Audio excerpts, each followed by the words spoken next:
Go, Fritz. The Bears are who we thought they were. The Bears. The Bears. I am the great Cornholio. We'll see what happens. Playoffs?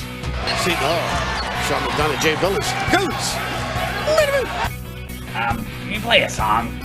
Something cool. Put my mic on! I'm calling both games. Oh, baby! Are you serious? Goes down the field for Smith. Oh, he got it! Seattle. We're getting ready for Cincinnati. Before the break, we'll be getting to the 76ers Brooklyn Nets trade, and this may be an unpopular opinion or hot take or whatever you want to call it, but I gotta say, I think the Brooklyn Nets may have won that deal. And I know that Ben Simmons has been an absolute headache for the 76ers leading up to that trade, and they would do almost anything to get rid of him, and they did. But I think they overpaid a lot. You know, Seth Curry, Andre Drummond, those were two big pieces. You put Andre Drummond, you know, sure, he was the backup center in Philly, right? Because nobody's going to take over for Embiid. But you put Andre Drummond on almost any other team, and he's a starter. Almost any other team. Maybe not Brooklyn, but that was a big one, right? Because now you're looking at the 76ers, you got to be wondering, hey, who's going to be the backup center? Is it going to be Paul Reed? Is it going to be Paul Millsap? Those guys aren't exactly centers. Those are more power forwards. I think that is an area where they're going to struggle following this trade. And then Seth Curry, who was a good shooter. I know you get James Harden, who's obviously a good shooter, one of the best in the league. But Seth Curry was that guy. You know, I think Seth Curry is very much like James Harden in the aspect that he's a good shooter that can't defend. You know, James Harden is obviously the better shooter, but he still can't defend. So that, okay, whatever. But the problem is that, for me at least, is that Seth Curry and Andre Drummond knew what their role was. Like, they knew what they had to do, and they did it. And that was that. With James Harden, I look at his career, and I think to myself, he's kind of ruined everything he's touched. You know, they start off his career in Oklahoma City with Kevin Durant and Russell Westbrook. That fizzled out after a while. Houston, right, that was Harden's team, so it didn't really matter. Everything was going great. Russell Westbrook comes to town, and it didn't work. And then all of a sudden, it seemed like nothing was going right. Then he gets traded to Brooklyn, where he's reunited with Kevin Durant, and now and then he gets Kyrie Irving as well.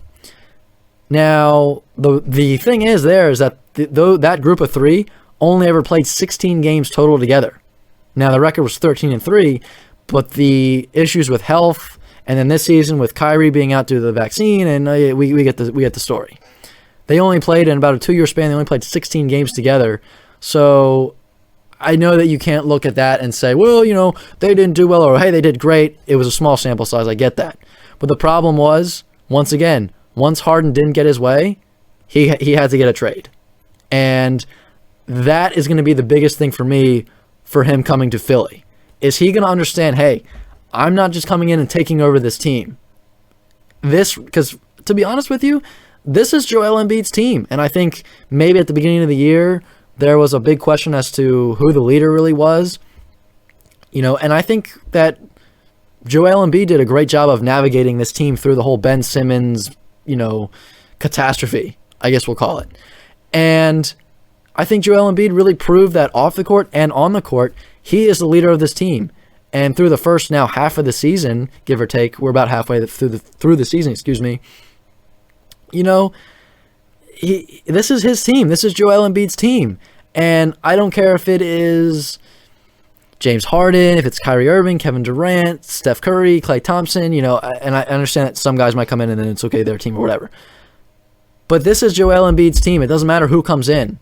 You're going to have to learn to gel with Joel Embiid. You're going to have to learn to coexist with him. You can't just come in and say, hey, this is my team now. We're going to do things the way I want to. That's not going to work, because if James Harden tries to do that, it's going to be the same thing that we saw in OKC, Houston, and Brooklyn.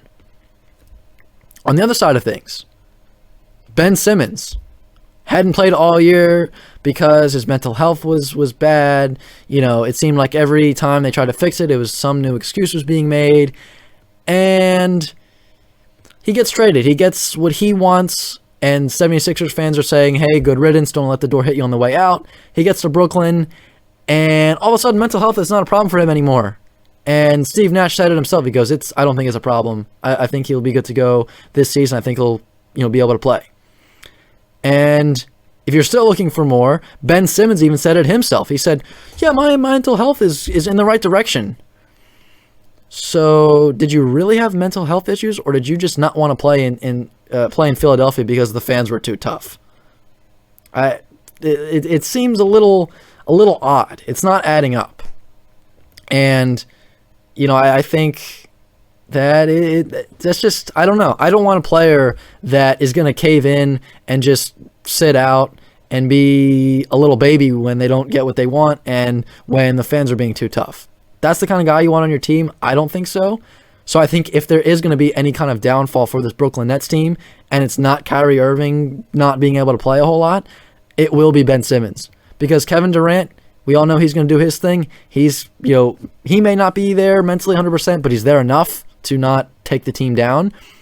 And I think Seth Curry and Andre Drummond are going to flourish in Brooklyn, because take a look at what they did in Philadelphia this season. They were awesome, right? And they may not have won any awards, and they may not be an all-star, but they did their part. They pitched in. They did what they were expected to do, and that's that. And I think them going to Brooklyn will bring much-needed depth to a team looking to get the ball rolling, right? Brooklyn had a pretty decent start to the season, and then they lost, I think, 10 games in a row or something like that. They just dropped off the face of the earth. And it was because of depth, right? They didn't have Irving at home and in a few other places on the road. Harden was hurt with air quotation marks. I don't really know if he truly was hurt or not, or if he just didn't want to play anymore. And then they had other injuries as well. They had a bunch of washed-up veterans in LaMarcus Aldridge, Blake Griffin, Paul Millsap. So things were not in a good place for Brooklyn. And I think bringing Seth Curry and Andre Drummond to town, that really is going to help them out. Because again, those guys in Philly did what they had to do. They had their roles, they stuck to it, and that was that. They didn't try to take over the team. They didn't try to do anything more than what they were asked to do. And Seth Curry is a good shooter, and right now that's what they're going to need if they got rid of Harden. That's what they're going to need at home when they don't have Kyrie Irving. They're going to need a good shooter, and Andre Drummond. That's going to add depth on the front court, which is crucial for a team that, quite honestly, has a bunch of washed-up veterans, as I mentioned. And sure, I understand that Andre Drummond may not be the spring chicken that he used to be. He's certainly been in the league a while, but I think anytime you add experienced depth to a struggling team that has a bunch of veterans and they have the talent, things could start to head in the right direction. And as I mentioned, the Sixers had a good thing going with everybody doing their part, everybody pitching in. Embiid was the leader. Everybody knew the deal. And now you lose two key pieces. And now I think the chemistry is going to be a little bit off. If you watched the game last night, they got absolutely roasted by Boston at home in Philly. That was ugly.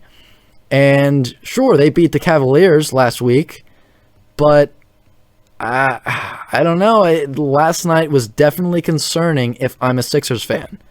I'm not too confident after getting obliterated at home against Boston. And I get that's the big rivalry. They're going to play tough, all that good stuff. But I don't know. When you have a good thing going and you have good chemistry on a basketball team, any team, but basketball as well, when you mess that up and you take that chemistry and mix things up, that could result in a dangerous outcome. And again, James Harden, it's not gonna be about his skill, right? We all know James Harden is an incredible basketball player. That's not even in the question. The question is he going to be able to live with the fact that he's not going to have the ball 60 minutes, not 60 minutes, but he's not going to have the ball all 4 quarters of a game. He's not going to, run this team. This is not his team. He's coming in to a team that already has their leader established. They already have things going.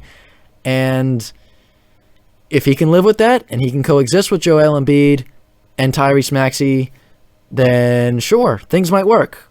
And it would be great to say, hey, it's going to work. Everything's going to be okay. But as I mentioned, I can only look at the previous 3 teams he's been on, And as soon as there was another prominent star there, and those prominent stars started to kind of carve their own path, and they started to kind of establish themselves a little bit, Harden didn't like that anymore because it wasn't his team all of a sudden. And I mentioned that he was reunited with Russell Westbrook in Houston, but let's not forget, Chris Paul was also in Houston at one point, and that was an issue. They didn't get along too well. CP3 goes off, and then Russ comes in, and then they didn't get along. So I think if you give James Harden his own team, if you were to ship him off to, if you were to ship him off to Washington, or a team like Detroit, or a team that just doesn't have a leader quite yet, and say, hey, this is your team, do what you may, have fun, he'd be great because it's his team. But as soon as he has to live with other players, and as soon as he has to kind of, share the rock and share the wealth, it doesn't tend to work out for him too well. And I think that's the biggest thing that I'll be looking for in his time with Philadelphia, and I'm sure others will as well. And the other biggest thing coming from this trade was that people were saying, wow, the Philadelphia 76ers, they can make a legit finals run. But again, I'm going to need to see that James Harden can share the ball with everybody else and not just take over the game. Because if he does that, it could really ruin this team. And I don't know. I think that it's not so much about James Harden doing his thing, but it's about what they lost. They lost some really key depth in Seth Curry and Andre Drummond, because obviously James Harden's going to be the starter. And I think you look at that team and you say Maxey, Harden, Thibault, Harris, and Embiid are going to be the starting five. So then your bench players are probably going to be Danny Green, who I think they should have gotten rid of because he's can't really do too much anymore. He's not that great. They've got Paul Reed. They got some guy that plays some minutes, Charlie Brown Jr., who I thought that was a joke when they first heard his name. He plays like 1 or 2 minutes every week. They just don't have a lot of depth. And with Seth Curry and Andre Drummond there, I know Seth was the starter there, but I think, as I mentioned, when you have a good thing going and you mess that up, sure, you might be able to improve some things, but I think the thing with Philadelphia was it wasn't broken. They just needed to get rid of Ben Simmons. They didn't have to get rid of Curry and Drummond. And there's always that phrase, if it ain't broke, don't fix it. But my dad would probably say, if it ain't broke, don't break it. And that's what I'm feeling with the 76ers. It wasn't totally broken. The only thing that was broken was Ben Simmons.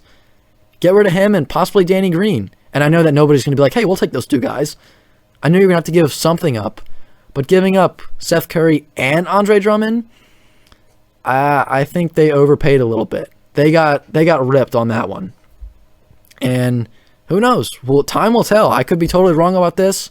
76ers could come out, and once Harden's healthy and they get everybody going, they could win 20 games in a row. I'm not saying that they will never be good. I just don't see it right now. And if they do come out and have a great rest of the season, then I'll come out and say, hey, I was wrong about that. But right now I don't see it, and I think the Brooklyn Nets may have sneakily won this deal because the only other question is on Ben Simmons is not like his mental health or whether he's going to play or not, because now that he's out of Philadelphia, he's going to play. Now the only question with Ben Simmons is what's he going to do when he is on the court? Because personally, I don't put him at a point guard anymore. He's not a point guard. He needs to be put at either the small forward or the power forward. That's where he should be. He should not be running the point. He is not a point guard.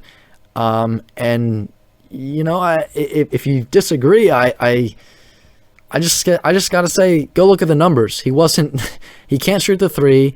He's not really that good of a shooter at all, but especially the three, he's just not a point guard. He needs to be more of a forward. So I think if you can have him add some depth to the forward position, and he just kind of does pretty well, like he just plays average, then that's good enough for me, right? It's better than not having a guy. It's better than having a guy that won't play at all. And, again, I think Brooklyn, as of right now, I got to say Brooklyn may have won this deal. Not sure just yet. I'm going to need some more time on that.